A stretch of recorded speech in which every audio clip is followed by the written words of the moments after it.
Frenki, hapo awali kuona ulikuwa tofauti kwenye vyombo vya habari, kwenye mitandao ya kijamii, labda utuambie siri yako ni nini? Kwa sababu sasa hivi naona mwili umerudi, nuru imekuja mpya, labda unaweza kutueleza.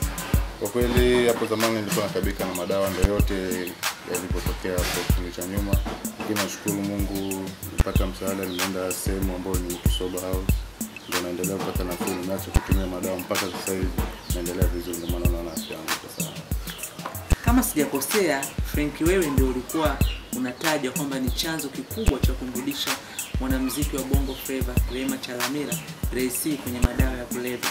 Labda unaweza kutueleza kwa kirefu kuhusu. Kweli mimi nilitokea, tulikutana hospitali, lakini kwa bahati mbaya tukatufuatilia ndio mwenendo mzuri ndio tukapotea katika lengo. Kwa hiyo inawezekana kwamba baada ya kutoka pale kwenye unapoenda kupokea kunywa dawa za kila siku pale katika hospitali ya Mwananyamala, mlikuwa mkitoka nje pia mnaenda njia tofauti ambazo zilikuwa hazistahili kwenu kwa kipindi kile. Ndio. Labda sasa baada ya hapo uhusiano wenu ulishiaje?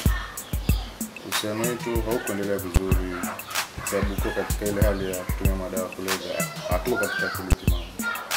Okay. Na labda kipindi chenu cha uhusiano kati ya wewe na Ray C ulidumu kwa muda gani? Tumekaa karibu mwaka na nusu. Kwa hiyo kumetoka mwaka na nusu bado mlikuwa mnaenda mnajiiba, mnatumia, alafu mnaendelea. Ndio. Na wewe ulitokea wapi hasa ukawa unakuja kunywa madawa pale? Mimi nimetokea Arusha, nyumbani ni Arusha. Sasa Arusha ile dawa ilikuwa patikana nikaja kupata. Na hapo ulikuwa unakaa kwa nani Dar es Salaam? Nilikuwa nakaa kwa mimi. Kwa hiyo basi kumetoka mwaka na nusu ulikuwa umeshajimilikisha, kwa hiyo Ray C alikuwa anakuja kwako, anakaa kwako au alikuwa bado anaendelea kukaa kwako? Nilikuwa nakaa naye nyumbani. Kwa hiyo kama ni mke tayari. Okay, labda sasa hivi naye Ray C yuko kwenye bado naye karudi kwenye matumizi ya madawa kuleva, na yeye yuko kwenye bado yani hajawa vile kama ilivyokuwa inatakiwa, japokuwa yeye mwanzo watu wengi walikuwa wanajua kwamba aliacha madawa. Sasa tunaomba nini usia, kwa sababu umeshaingia na unaona kabisa hali yako imebadilika, labda yeye huko alipo unamuhusia nini? Mimi ninachoweza kumhusia ni kwamba ule mwenendo tulikuwa tunaenda nao ulikuwa sio mwenendo sahihi. Sasa tunaangalia mtazamo mpya na kubadilisha maisha, sababu sio maisha yeye ana kipaji, ana talent yake na bado ni kioo cha jamii. Lakini bado kuna sura ambayo inaumiza kichwa, kwa sababu mfano kama mwanamuziki Ray C yeye kabisa anakiri kwamba mwanzo aliingizwa kwenye matumizi ya madawa kuleva na Lord Eyes naye kutoka kwa Arusha. Labda Arusha kuna nini mpaka vijana wengi wanajikuta wamejiingia kwenye matumizi yao? Kwa kweli Arusha kuna ile tabia ambayo watu wanaishi kwenye makundi sana. Wengi wanakuwa hawaendi shule na wanapenda maisha ile ya mtaani, kama mambo ya Marekani wanapoishi na muziki na makundi tofauti. Ambao unakuta vijana wengi sana wanapotea katika madawa kulevya. Labda unaweza kujiingiza kwenye matumizi ya madawa kipindi gani, au uko ndani au ni kwa umedumu kwa kipindi gani?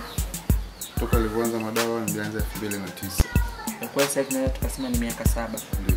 Na labda kabla ya hapo ulikuwa unafanya nini? Mimi profession yangu, career yangu ni IT, information technology. Na ulishawahi kufanya kazi wapi? Nilikuwa Zanzibar Serena. Okay. Kwenye kile kitengo cha information. Kama mtu akijambia kwenye internet sijui nini, kila kitu, yani system nzima kuanzia game, office nini na kampuni nzima.